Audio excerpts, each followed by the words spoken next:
I'm gonna name a couple of things that I think make the song special that you can replicate. Number one, the melody in the verses, I left you here, do, mi, fa. That interval, the one, the tonic, the do up high, to the mi, the third, down low, to the four, da, da, da.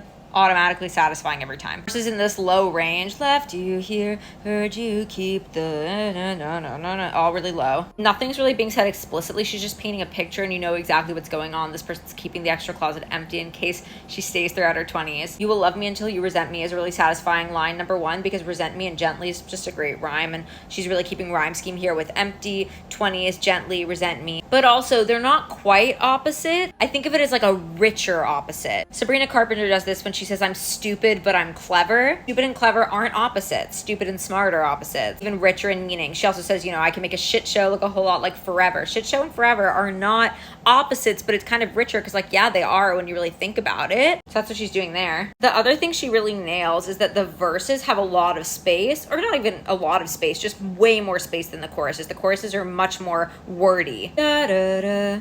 Da, da, da, da, da, da, da. And then suddenly she's filling every single moment with a syllable. And part of me wants to walk away till you really listen. I hate to look at your face and know that we're feeling different. And the way that she accomplishes this super wordiness, she adds in articles, little words that you don't necessarily need to be there, but it just really fills the space. She could say, I know we cut ties, but you're never leaving.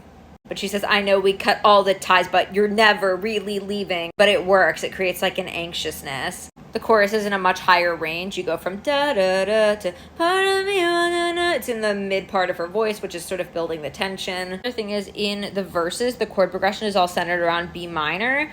The key is D. So the songs in the key of D, the verses are all centered around B minor. Choruses are all centered around D major. So basically the choruses feel like coming home. They're much more satisfying. They're much more open sounding because they're centered around this major chord instead of its relative minor chord. I don't know a ton of Gracie Abrams. I don't know what her patterns are, but the person that messaged me asked me to talk about this one, and this is sort of what I gleaned on first listen that I think could, that you could replicate. So cool.